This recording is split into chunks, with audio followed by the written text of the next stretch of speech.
لب پہ میرے یہ صدا ہے شاہزلی نور زمان، لب پہ میرے ماشاءاللہ تمام نعت خوانوں نے بہت اچھی نعت خوانی کی، دلوں کو گرما دیا۔ ساتھی ماشاءاللہ الحمدللہ کہتے ہیں تو ساتھیوں کی حوصلہ افزائی ہوئی تھی، اور ایک ماشاءاللہ کہنے پہ جنت میں درخت لگتے ہیں، ایک ماشاءاللہ کہنے پہ، ایک سبحان اللہ کہنے پہ جنت میں درخت لگتے ہیں۔ حدیث شریف کا مفہوم ہے کہ جنتی جب جنت میں ہوں گے تو اوپر سے ایک نور پھوٹے گا، کچھ مفہوم تو میرے ذہن میں آ رہا ہے، اور خوشبو آئے گی تو نیچے جنتی پوچھیں گے کہ یہ کیا بات ہے؟ کہا کہ وہ اوپر والے جنتی جنہوں نے تم سے پہلے ایک دفعہ سبحان اللہ زیادہ کہا تھا، یہ اس کی روح مسکرائی ہے، یہ اس طرح کچھ حدیث ہے۔ تو اگر کسی نے 10 دفعہ کہا ہوگا اور کسی نے 11 دفعہ کہا ہوگا تو وہ اس حدیث میں فضائل دے گا، کچھ اس طرح حدیث جو یاد آ رہا ہے۔ تو بھائی حکم کی تکمیل کرنے کے لیے بیٹھے ہیں۔ آج ساری دنیا کے انسان اپنی 3 چیزیں لگا رہے ہیں، اپنا جان، اپنا مال، اپنا وقت، اور محنت میں لگ گئے۔ اب امیر آدمی اپنا جان، مال، وقت محنت کر رہے ہیں کہ میری دولت مزید بڑھ جائے، اس میں کوئی کمی نہ ہے۔ غریب آدمی غریبی کے اندر محنت کر رہا ہے اور اس کوشش میں لگا ہے کہ میرا مال بڑھ جائے، مجھے مال ملے۔ غریب غریبی کے اندر محنت کر رہا ہے، امیر امیری کے اندر، بیمار محنت کر رہا ہے مجھے صحت مل جائے، اور صحت والا محنت کر رہا ہے کہ میری صحت برقرار ہے۔ ساری دنیا کے انسان محنت اور فکر کر رہے ہیں۔ کوئی انسان ایسا بھی نہیں ہے جو محنت اور فکر نہ کر رہا ہے۔ ایک محنت اور فکر آخرت کی ہے، ایک محنت اور فکر آخرت کی ہے کہ ہماری آخرت کی زندگی بن جائے۔ ہر نبی کا آنے کا مقصد یہی تھا کہ آخرت کی زندگی بن جائے، قبر کی زندگی بن جائے۔ تو اس سے یہ پتہ چلتا ہے کہ آخرت کی زندگی انتہائی اہم ہے، قبر کی زندگی انتہائی اہم ہے، جس کے لیے جو ہے نا محنت کی جا رہی ہے، جس کے لیے اللہ پاک انبیاء کو بھیج رہے ہیں، جس کے لیے اللہ پاک قرآن نازل فرمایا۔ اس سے پہلے جو کتابیں سب میں یہی وہی ہے کہ آخرت کی زندگی کی تیاری کر لو، کہ آخرت میں ایک زندگی آنے والی ہے جو یقینی ہے، اس کی تیاری کر لو۔ اسی فکر کے لیے اللہ پاک نے انبیاء کو بھی بھیجا، اور انہوں نے آگے انسانوں کے دلوں پر محنت کی، اور آخرت کی طرف جو ہے نا ان کا دھیان پڑا۔ ایک آخرت کی زندگی جو آنے والی ہے، جو انتہائی قیمتی ہے، اس کی محنت ہے، اس کے لیے محنت ہے۔ وہ کیا محنت ہے، اس کا طریقہ بھی انبیاء نے بتایا، اللہ نے انبیاء کے ذریعے ہم تک پہنچا دیا کہ کس طرح ہماری آخرت کی زندگی بن جائے۔ آخرت میں ہے کیا؟ آج ساری دنیا کے انسانوں کو پتہ ہے، ساری دنیا کے مسلمانوں کو بھی پتہ ہے، لیکن یقین کی جو کمی ہے، اس کی وجہ سے انسان اس زندگی کی تیاری میں نہیں جا رہا۔ تو اس لیے سب سے پہلے اپنے یقین پر محنت کرنی ہوگی اور اپنے یقین کو بنانا ہوگا۔ جب انسان کا یقین بنے گا، ایمان مضبوط ہوگا، تو پھر انسان آخرت کی زندگی میں دلچسپی بھی لے گا اور اس کے لیے تیاری بھی کرے گا۔ ایک مولوی صاحب نے آسان سمجھانے کے لیے کہا کہ بس یہ سمجھ لو آخرت میں اللہ کا دیدار اور ہم نے اس کی تیاری کریں، اور اس سب سے بڑی نعمت یہ اپنے ذہن میں رکھ لو کہ اس رب کا دیدار کرنا اور اس کے لیے تیاری کرنا۔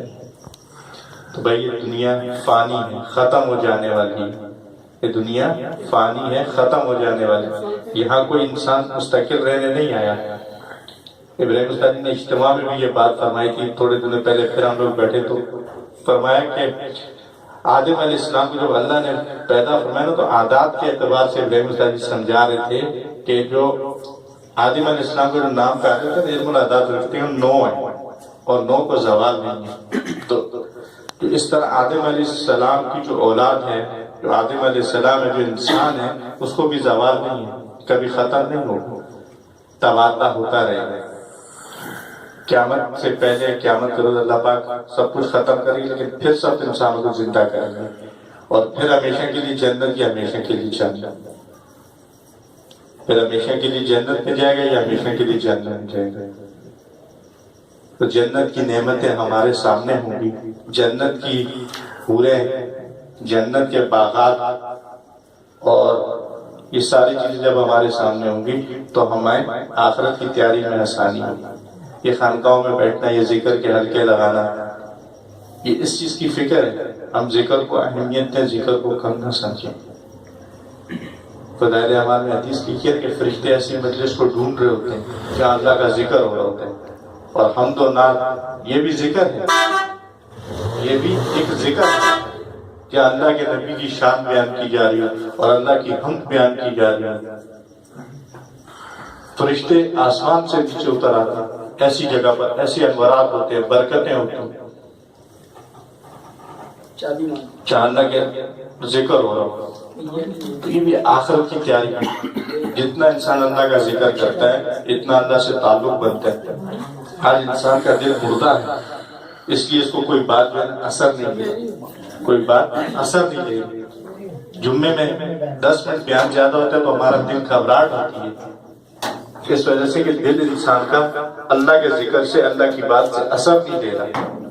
تو فرمایا نا حدیث شریف کا مفہوم ہے کہ اب دلوں کو بھی زنگ لگتا ہے، دلوں کو بھی زنگ لگتا ہے، اور اس سے صفائی کا ذریعہ کیا بتایا؟ قرآن، ذکر۔ جب انسان اللہ کا ذکر کرتا ہے، لا الہ الا اللہ، دلوں سے زنگ مٹتا ہے، پھر اللہ کی وحدانیت، اللہ کی ذاتیات کا تعلق دل میں آتا ہے، پھر اللہ دل میں آتا ہے۔ فرمایا اللہ کی ذات اتنی بڑی، اللہ اکبر، ساتوں زمین ساتوں آسمان اللہ کو نہیں سما سکتا، لیکن ایک مومن کا دل واحد وہ جگہ ہے جس میں اللہ کی ذات سما جاتی ہے، جس میں اللہ کی ذات سما جاتی ہے۔ اور جب مومن کے دل میں اللہ آ جائے گا تو اس کے دونوں جہانوں کا مسئلہ حل ہو جائے گا۔ ایسا نہیں ہے کہ ہم دین پہ چلیں گے، ہماری دنیا بگڑ جائے گی، آخرت بن جائے گی۔ فضائل اعمال کے اندر ہی فضائل نماز میں یہ حدیث لکھی، ہم نے کئی دفعہ پڑھی ہوگی، سنی ہوگی۔ جو شخص 5 وقت کی نماز کا اہتمام کرتا ہے، سب سے پہلے اس کا رزق کا مسئلہ، روزی کی تنگی اللہ پاک ختم کرتے ہیں۔ تو یہاں ذکر سے اللہ پاک ہمارے روزی کے مسئلے کو بھی حل کر رہے ہیں، اور رزق کا تعلق دنیا سے، آخرت سے نہیں ہے۔ قبر میں ہمیں روٹی کی ضرورت نہیں ہے، قبر میں روٹی کی ضرورت نہیں ہے۔ یہاں اللہ پاک کیا فرما رہے ہیں؟ اللہ کے نبی صلی اللہ علیہ وسلم کے حدیث کیا ہے؟ جو 5 وقت کی نماز کا اہتمام کرے گا اللہ پاک اس سے رزق کی تنگی ہٹا دیں گے۔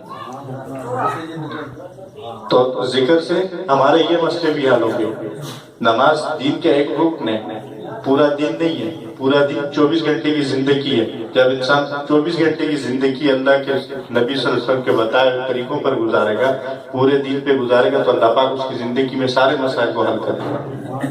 اعمال کا یقین ہمارے دلوں کے اندر آئے کہ اعمال سے اللہ پاک ہمیں پالیں گے اور اعمال سے حالات بدلیں گے۔ صحابہ کی زندگیاں آج ہمارے سامنے ایک نمونے کے طور پر ہیں کہ صحابہ کے جو حالات بدلے، صحابہ پہ جو حالات آئے، ان کا بدلنا اعمال کے ذریعے تھا۔ صحابہ جو بھی حالات آتے، صحابہ نے اعمال کے ذریعے ان کو حل کروایا، اپنے جو بھی مسائل تھے اعمال کے ذریعے حل کرایا۔ تو اعمال انتہائی ضروری چیز ہے، اعمال انتہائی ضروری چیز، اور آخرت کے جو فیصلے ہیں موت سے لے کر جنت تک، وہ اعمال کے بقدر ہے۔ ایک انسان ساری دنیا کی دولت لے جائے اور قبر کے فرشتوں کے 3 سوالوں کے جواب دے گا، وہاں رشوت نہیں ہے، وہاں کوئی کھوٹ نہیں ہے۔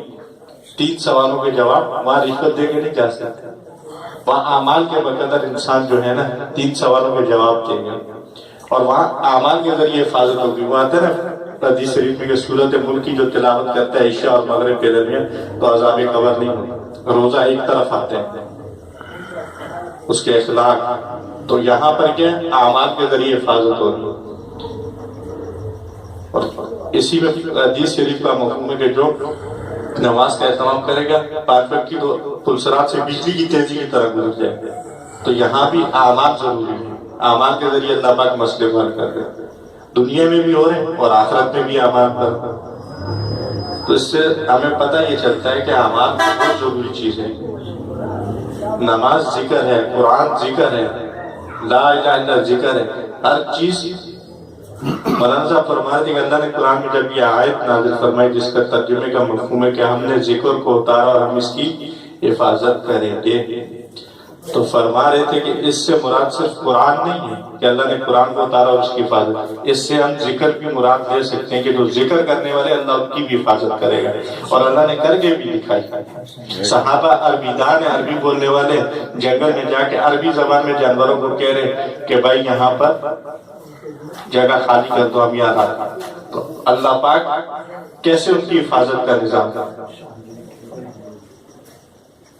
تو بھائی کہنے کا مقصد یہ ہے کہ ہمارا یقین بن جائے کہ اللہ پاک کرتے ہیں اپنی قدرت سے کر کے، اور جو کرتے ہیں وہ آپ علیہ السلام علیہ اعمال سے کرتے ہیں، آپ علیہ السلام علیہ اعمال سے کرتے ہیں۔ حضرت فاطمہ رضی اللہ تعالیٰ عنہ حضور علیہ السلام کی بارگاہ میں حاضر ہوئی، مشہور واقعہ ہے، بار بار دہرانے کا مقصد یہ کہ بھائی مجھے بھی اس کا یقین نصیب ہو جائے اور میں بھی اس پر آ جاؤں، سب اس پر آ جائیں۔ غلام مانگنے گئے،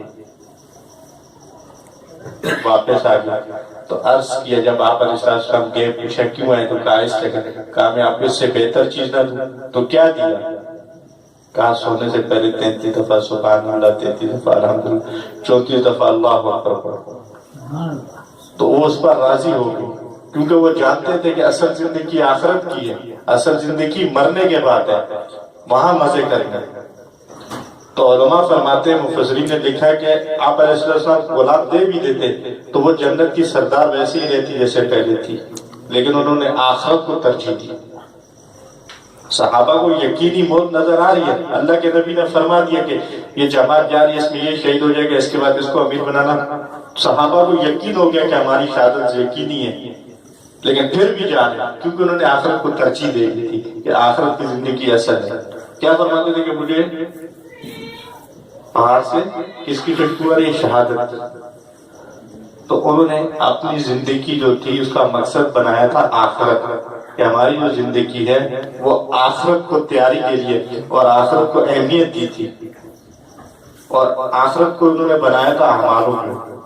تو بھائی ہماری زندگی میں بھی وہ اعمال زندہ ہو جائے، ہماری زندگی میں اعمال زندہ ہو جائے۔ نماز کی پابندی کرے گا، تفاق جیسے بتایا کہ رزق کے مسئلے پر، روزی کے اعتبار سے سارے انسان پریشان ہیں، اور اس روزی کے مسئلے کے لیے انسان ایک دوسرے کو قتل بھی کر رہے ہیں، اور انسان جو بھی برائیاں ہیں یہاں بیان کرنے کی ضرورت نہیں، سب کو پتہ ہے، اس کے لیے انسان کیا، لیکن اللہ اور اس کا رسول کیا فرمائے کہ وہ نماز کے ذریعے۔ ایک اور حدیث شریف پر محمد اللہ رب العزت فرماتے ہیں کہ ہم آپ سے رزق کمانا نہیں چاہتے، رزق ہم آپ کو دیں گے۔ فضائل نماز میں بھی یہ لکھی ہے، فضائل اعمال میں یہ حدیث لکھی ہے۔ تو اعمالوں کا یقین ہمارے دل کے اندر بیٹھتے ہیں۔ جو شخص فرض نماز کے بعد آیت الکرسی کا اہتمام کرتا ہے، اس کے اور جنت کے درمیان صرف موت کا فاصلہ، تو یہ بھی ایک اعمال ہے، یہ بھی ذکر ہے۔ تو بھائی ہمارا یہ یقین بن جائے کہ اللہ پاک